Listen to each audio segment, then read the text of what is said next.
পরিচয় আদম সে অনেক দূরে নয়, আদম সে অনেক দূরে নয়।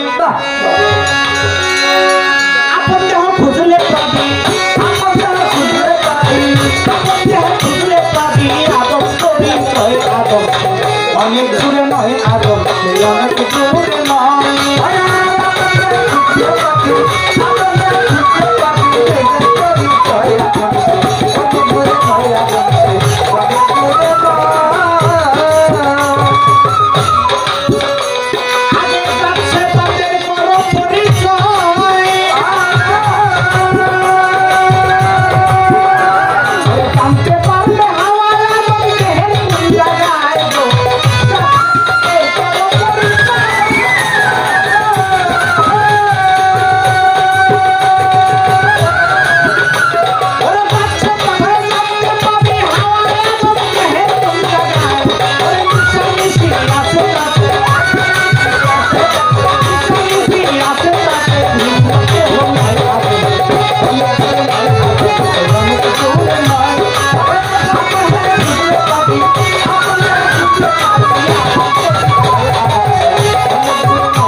আদি আদমের গান। আদম সে তো হাতে ছিল, এরাদা হইয়া আদম প্রকাশ হলো। কিভাবে ছিল? আমার আল্লাহ বললেন ওয়াসকালা রাব্বিকাল মালাইকাতি ইন্নী জাইলুন ফিল আরদি খলিফা। সূরা বাকারা বললেন হে আমার ফেরেশতাগণ, আমি একজন প্রতিনিধি সৃষ্টি করতে চাই, তোমরা কি বলো? ফেরেশতারা বললেন কালুয়াতাস আলফিহা মায়ুসতু ফিহা ওয়া নুকাদ্দিসু নুসাব্বিহু বিহামদিকা।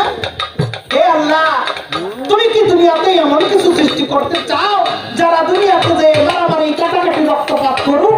আল্লাহ বললেন ইন্নিমান আলা আলা আমি যাহা জানি তুমি তাহা জানো না, আমি যাহা বুঝি তুমি তাহা বুঝো না, আমি যাহা হুকুম করি তুমি তাহা পালন করো। এই বাবা রাখ, আর চার দরকার নাই, আর পা দিবেন না, শেষ করেন। আমি যাহা জানি তুমি তাহা জানো না। ফেরেশতাদেরকে বলেন আদম বানাও। ও বাজান বাজায় না, এই 2-3 মিনিট কথা কম, অত কথার দরকার নাই। ফেরেশতাদেরকে বলেন আদম বানাও। ফেরেশতারা যদি এর আগে আদম না দেখতো, বানাইলে কইলি কি বানাইতে পারতো? কি হুমায়ুন সরকার বানাও, এটা কি কইলি একজনে বানাই ভালো পাবো? আগে হুমায়ুন সরকার দেখতে হবে। যদি কেউ দেখে, সে যদি শিল্পী হয়, সে যদি আর্টিস্ট হয়, তাইলে 1 ঘন্টার মধ্যে একটা হুমায়ুন সরকারের ছবি বানানো সম্ভব। তাই তো বললেন আদম সে তো হাতে ছিল,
ধলাপাড়া হেরাকুঞ্জ আমি দরবে 7 থেকে 8 বার গান করছি। গত বছর গান করছি নাসরিন সরকার আমি, তার আগের বছর জসিম সরকার আমি, তার আগের বছর বারেক বৈদেশি আমি, তার আগের বছর কাইমা সুনীল সরকার আমি, এইভাবে 11 বছর গান। আজকে সে বাজান দরবারে এসেছে, আমাকে 100 টাকা দিয়ে একটা মাঝে আশীর্বাদ করে বাজানের প্রতি ভক্তিপূর্ণ সালাম আপনাদের সকলের সর্বসাধুর চরণে আমার ভক্তি। এখন কথা দেখা আদি আদমের যে নকশা, যে ঢং, যে কায়দা, আমার ফেরেশতারা বললেন তুমি এরকম একটা নকশা করে আদমকে সৃষ্টি করো। কোরআন শরীফের সূরা বাকারায় বললেন, বলে হে আমার প্রভু, তুমি যে আদমকে সৃষ্টি করে আকাশে রেখেছো, এই আদমের আরাধনা আমরা করতেছি, ঠিক এই আদমকে যদি তুমি এই দুনিয়াতে পাঠাও তাইলে তো তোমার গুণগান করবে না। কেননা তুমি এই আদমকে এক দৃষ্টিতে নূরের মধ্যে রেখে দিয়েছো, পুত্রদের হানতে আর কোনো অবস্থান নেই। কিন্তু যখন ওর মধ্যে আগুন দেওয়া হবে, বাতাস দেওয়া হবে, মাটি দেওয়া হবে, নূর দেওয়া হবে, এই পঞ্চরং দিলে পরে ওর মধ্যে আগুন থাকলে পরে তেজ থাকবে, বাতাস দিলে ওর মধ্যে শক্তি থাকবে, মাটি দিলে তার মাধুর্যতা থাকবে, ক্লান্তি, অস্থি, মাংস, নাভি, তো এই অংশগুলা দিলে ওর বিভিন্ন সময় বিভিন্ন কায়দা হবে। তুমি এমন কিছু সৃষ্টি করতে পারো না যারা রক্তপাত, মারামারি, কাটাকাটি করে। বললো না, আমি তাহা জানি, তুমি তাহা জানো না। আদম যদি আমি দুনিয়াতে না পাঠাই তাহলে আমার ট্রেনের খেলা আর হচ্ছে না। তাই তো কি করলে আদমকে দুনিয়াতে পাঠাইলেন। এখানে মনের প্রশ্ন, মাটি কোথায় পেল? প্রশ্ন, আদমকে যে সৃষ্টি করলেন মাটি কোথায় বলো? আদম রে মাটি দিয়ে সৃষ্টি করে। আদি হতে আদম বিকাশে যায় বিশ্ব ভুবনে, আদম যে গন্ধম খাইয়াছে বলেছে কনকে। আমরা কই না আদম গন্ধম খাইছে, অপরাধী হয়েছে, 350 বছর কান্নাকাটি করছে, জেদ্দায় ভাড়াইছে, সরঞ্জিত হয়েছে, এগুলা শতাংশ কথাই না। গন্ধম যদি খায় তাহলে আল্লাহ খেয়েছে, আজ যদি সরঞ্জিতের জেদ্দায় পড়ে তাহলে আল্লাহ পড়ছে। কেন পড়ছে? আল্লাহ কয় নাই আমার হুকুম ছাড়া একটা গাছের পাতা উল্লরে না। আদমের পাপের ক্ষমতা আছে। আল্লাহ আদমকে নিষেধ করিল গন্ধম খাইও না, আদমকে হুকুম করিল পিছন ছাইল না। মাওলা গো বুঝিতে তোমার এই তাল বাহানা, সংসারে এই গন্ডগোল রে বিশ্ব বাগানে ছাই নিরঞ্জনে এই মানুষ দিয়া ফোটাই আছে ফুল রে বিশ্ব বাগান। হাওয়া যখন গন্ধম ছিল বেহেশত খানা, ওই যে বাগানগুলো দেখলে ডর করে, ওই যে ক্যামেরা, ওগুলো সরকারের বাস্য, ওটি জেল ঘরের মাইরে খাওয়ায়। কি তো হাওয়া যখন গন্ধম ছিল, গন্ধমের কি ফুল ছিল না। হাওয়া আর আদম যখন বেহেশতের মধ্যে দুজনের সাথে রণাঙ্গনে গেলেন, তখন 3 ফোঁটা রতি পাক হয়েছে। আমার আর আপনার এখনো কিন্তু প্রথম 3 জাকি দেয়, তারপরে যতটুকু দেয়। তাই তো বলেন হাওয়া যখন গন্ধম ছিল বেহেশত খানায়, 3 ফোঁটা খুনজারি যখন হইয়া যায়, 1 ফোঁটা দিয়া মানুষ বানাইয়া গড়িয়াছে এই দুনিয়ার কুলব বাগান। এই গন্ধমের আঠা দিয়া বানাই লাল কালি। গন্ধমের আঠা দিয়ে মানে বিদ্যুৎ থেকে তো রক্তের সৃষ্টি নাকি? জালালউদ্দিন বলেন গন্ধমের আঠা দিয়া বানাই লাল কালি, পাখানার ঘরে কোরআন দিতেছে তালি। একটা কোরআন যদি হুবহু দিয়ে মেশিনে যায় আরেকটা কোরআন হয়, ওই গন্ধমের আঠা রোজ আর দিন যখন মায়ের রক্ত দিতে যায়, সেখান থেকে আরেকটা কোরআন, আরেকটা মানুষ, আরেকটা চরিত্র বেরিয়ে আসে। তাই তো বলেন গন্ধমের আঠা দিয়া বানাই লাল কালি, পাখানার ঘরে কোরআন দিতেছে তালি। আমি আসল কথা যদি বলি, মোল্লা মুন্সিরা কয় না তুলব এ বিশ্ব বাগান। কবি জালালউদ্দিন ভাবতে ভাবতে হইয়া পেরেশান, গন্ধম গাছের পাশ নিচে গিয়া পাইল ময়দান। ওরে যাইয়া তো করিয়া ঘুমা, ওরে যাইয়া তো করিয়া ঘুমা, যাইয়া তো করিয়া ঘুমা, ভালো না ঘুমা বিশ্ব বাগান।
আদম তত্ত্ব তাইলে মাটির জবাব আমি দিলাম না। আদম মাটির ভিতরে, আদম আদিতে আদি হতে আদম বিকাশ একাই বিশ্ব ভুবনে, আদিম কোন মাটি কে মাটি?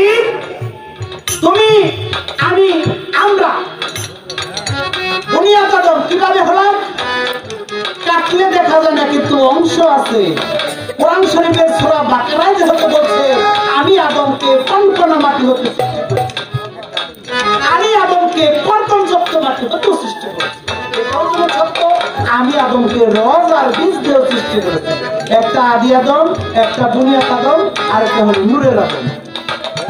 নূরের আদম যেটা সেটা ছিলেন আকাশে, সেটা ছিলেন 3 ঢোকের রাস্তার মধ্যে বিরাজমান।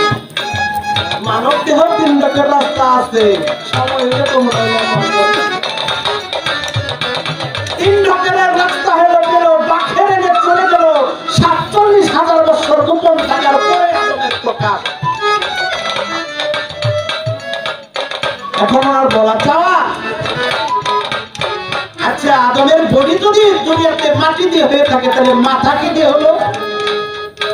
আল্লাহ কোরআন শরীফের মধ্যে বললেন খালাকাল্লাহি আদম আলাইহিস সালাম, ইন্না খালাকাল্লাহি আদম আলাইহিস সালাম।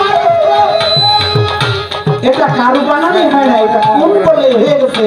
যখন আদমের বডিকে বানায়া 70,000 বছর লুকাবে বিলাতে ঢেকে রাখলেন, 70,000 বছর পরে ফেরেশ করা হয়ে রাখলেন, আবসার একটা আদমের চেহারা মোবারক হয়ে সেই চেহারা এই জন্যই বানাইতে পারে নাই। ফেরেশতারা হুকুম পালন করে আল্লাহ, কিন্তু আল্লাহর কিন্তু ফেরেশতারা দেখেনি। কি বলেন? দেখছে কি আল্লাহরে? আল্লাহরে যদি দেখতো, আল্লাহ রাসূল যখন মেরাজে গেলেন সিদরাতুল মুনতাহা যাওয়ার আগে, সপ্তম আকাশের আগে, এই যে একটা জায়গার মধ্যে যায়, চতুর্থ আসমানে যায় বললেন আমার আর যাওয়ার ক্ষমতা নাই। এর উপরে কি আছে আমি জানিও না, এর উপর কি হয় আমি তাও জানি না, আমি হুকুম করে তাই পালন করি। ওইটা আবার আকাশেও যাওয়ার দরকার নেই, এখানেই পাওয়া যায়। কি বললাম? এই যে বলছি আপন দেহ খুঁজলেই পাবে আদম পরিচয়। যদি আপন দেহটা খোঁজা হয়ে যায় তাহলে তোমার আদম পাওয়া হয়ে যাবে। এখানে কি আছে? মক্কাও আছে, মদিনাও আছে।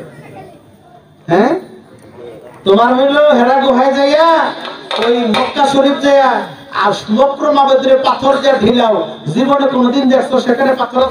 এই শয়তান আছে, কারোর সাথে শয়তানের লোক দেখা হয়েছে? পাথর যে হাজির হাজির ঢিলায়, হৃদয়ের শয়তানকে যদি দূর না করা যায় ওইখানে ঢিলাইলে কাজ করে না। এইখানে ঢিলাইতে হবে, কিন্তু করে ঢিলাইতে হবে এখানে একজন তত্ত্বদর্শী কামেল গুরুর কাছে যেতে হবে।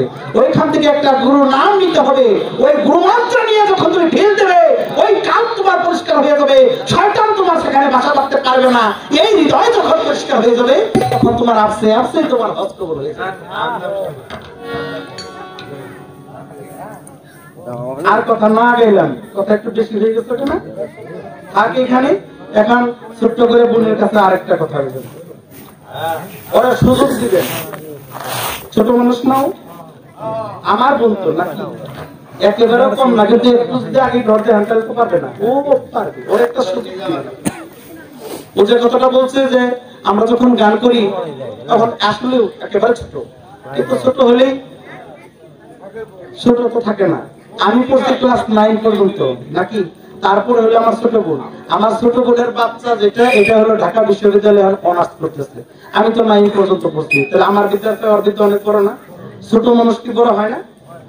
তাহলে ওর অবস্থান, ওর ক্লাস অবস্থান খারাপ না, ভালো, কিন্তু এই পর্যন্ত যাওয়ার জায়গাতে। এবার ছোট্ট করে আরেকটি কথা রাখবো, তত্ত্বের দিকে রাখতে হবে, বোন চেষ্টা করবা যেটা যেখান থেকে সুন্দর করে বলার জন্য চেষ্টা করবো, অল্প করে হোক নাকি। আমরা নবী হইল কোন অংশের সৃষ্টি জানতে বললাম, জাত নূরে। নামাজান প্রশ্ন করেছিলাম, জাত নূরে আসলো, ওস্তকার থেকে, জাত নূরে থেকে। এবার আমি সেই নবীর যে বিশ্ব নবীর, যেমন হুমায়ুন সরকারের বাবার নাম হলো মোহাম্মদ আব্দুল গফুর ফকির, আমার বাবার নাম গফুর ফকির, মায়ের নাম কদবানু, বাবার মায়ের রজার মিজে দুনিয়াতে হুমায়ুন সরকার আসলো। বাড়িটা হলো লক্ষিন্দর, ইউনিয়ন হলো লক্ষিন্দর, থানা ঘাটাইল, জেলা টাঙ্গাইল। কিন্তু আমার বিশ্বনবীর একটা ঠিকানা আছে না, কারণ ওই ঠিকানা যদি না জানেন, এই নবী নবী করলে যে নবীরে পাবেন জানতে হবে। লালন বললেন কি, আগে ভজ পরে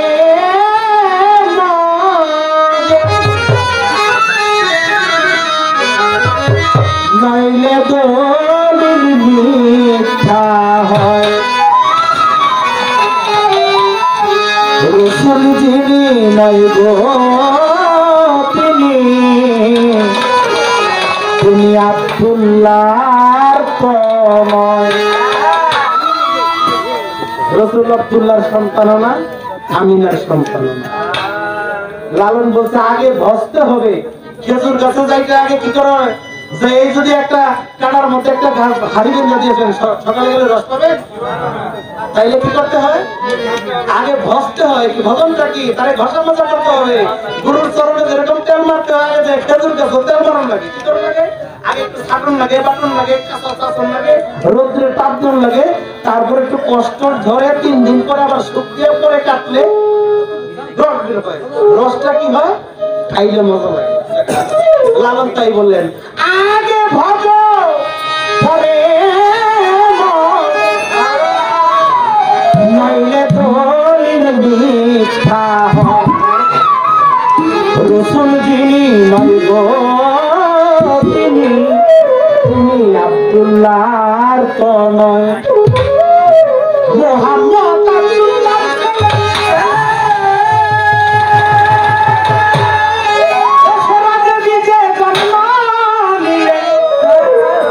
আমার আমিনাকে মাডাকিলে প্রকাশ হইল মদিনায়। যিনি মোহাম্মদ, তার মায়ের নাম আমিনা, বাবার নাম আব্দুল্লাহ, কিন্তু যিনি বিশ্বনবী তিনি কারো ঘর থেকে জন্ম নেন নাই, কারো ঘর থেকে জন্ম দেন নাই। তাইলে তারপরে দুনিয়াতে একটা ঠিকানা দিছে যে অমক আমার মা, অমক আমার বাবা। আমি আপনার কাছে জানতে চাই, আপনার বিশ্বনবীর বাবার নাম আর মায়ের নামটা কি? যদি খালি মাথাটা ঠিক মতো একটু বুঝাইতে পারেন, আর যদি একটু এদিক সেদিক চিন্তা করেন, তাহলে মা কাল করলেও কাম হবো না।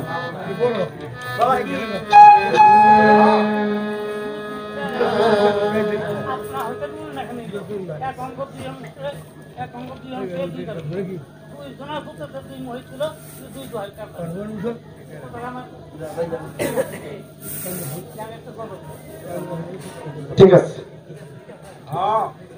বাবা ঠিক আছে।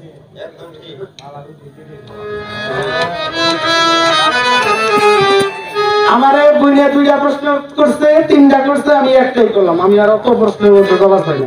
আমি প্রশ্ন তো সাজাইয়ে ঢক মতো করবারও পাই না, আমার অত প্রশ্নের দরকার নেই। একটা কি থাকে কি নাকি আর কোনো। তাইলে যেহেতু একটা লালনের গান আছে কি, আমি অপার হয়ে বসে আছি, ওহে দয়াময় পারে লয়ে যাও। এটার পৃষ্ঠের গানটা না করলে একটু অপূর্ণতা থাকে না। লালন বললে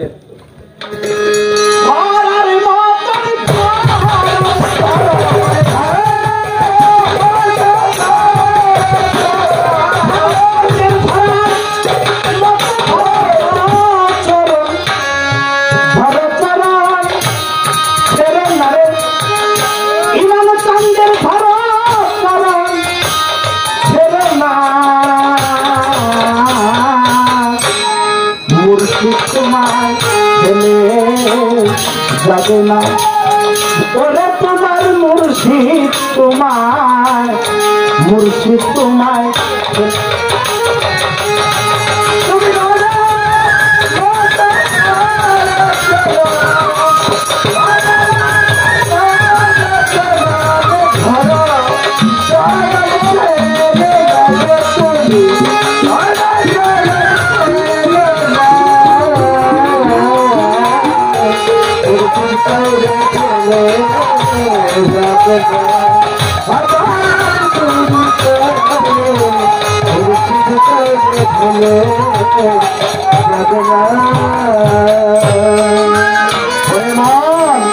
হরি নাম তো রমি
চরণ ধরার মতো ধর্ম তাকে ফিরে যায়। যদি কারো সেই কালের মুর্শিদ হয়ে থাকে,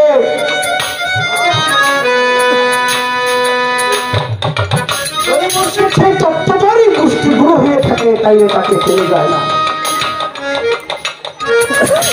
গুরু নাম গুরু বচন একদিনে একদিন সাথে করলে গুরু তাকে ফিরে যায় না।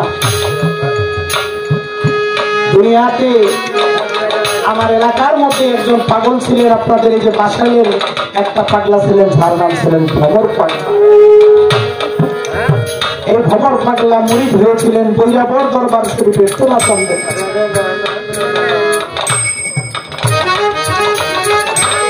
ভবর পাগলা গুরুর দরবারে যায়, এই যে ধর্মে যে গুরু চরণ ছাড়া করে না, কিভাবে দেখেন বিষয়টার উপর।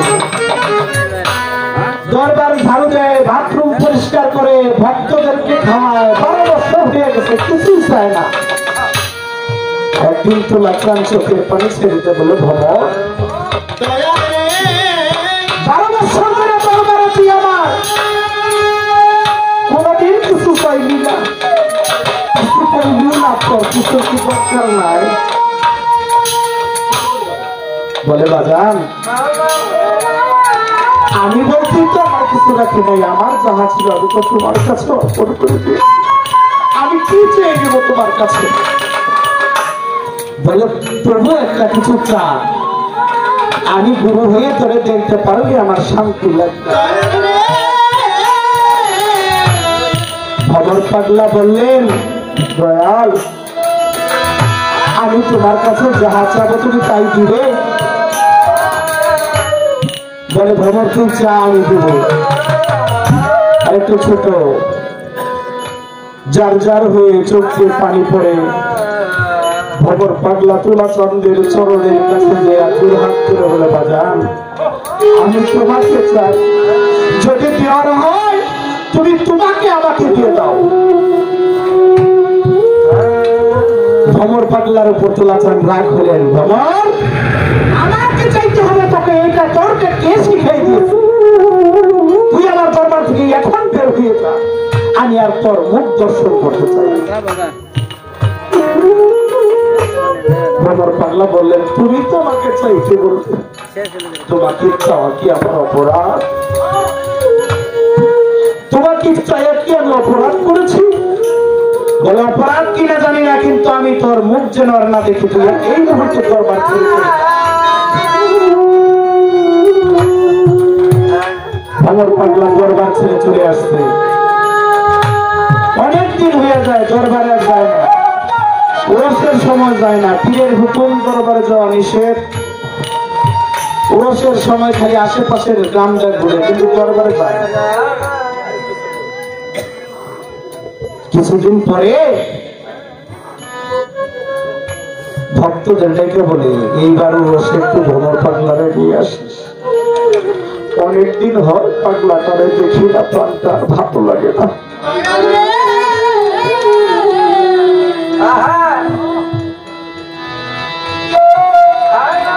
নাইকান বেলা এসে যখন ভ্রমর পাগলারে মুড়িদানটা বলছে পাগলা এবার তোমার খবর আছে, ভালো খবর কি? বলে দয়াল তোমাকে তোলাচান তোমাকে এবার দরবারে যাইতে বলছে। বলে 12 বছর পরে আমি কান্নালো বলে তোমার মনে হইল, এখন তো আমি বৃদ্ধ হয়ে গেছি, আমি তোর দরবারে যে কাজ করতে পারবো না বাজান। এতদিন তুমি আমাকে ভুলে থাকতে পারলে, তবু আমি শান্তি। কি শান্তি? আমার গুরু ভাইদের সাথে আমার দয়ালের সাথে দেখা হবে। ওরসের 3-4 দিন আগে এরকম মিটিং বসতে, সবাই কে কি দিবে, কে কি নিয়ে যাবে, সবাই মিটিং এ বসতে। চাউল দিবে, টাউল দিবে, টাকা দিবে, পয়সা দিবে, এক একজনের এক এক আলোচনা উঠতেছে। এখন একজনে বলতেছে ভ্রমর তুই যে গুরু বাড়ি যাবি তুই কিছু দিবি না? বলে আমি কি দিব, আমার তো দেওয়ার মতো কিছু নয়, আমি গরিব মানুষ, আমি ভিক্ষা করে খাই, আমার তো দেওয়ার কিছু নাই।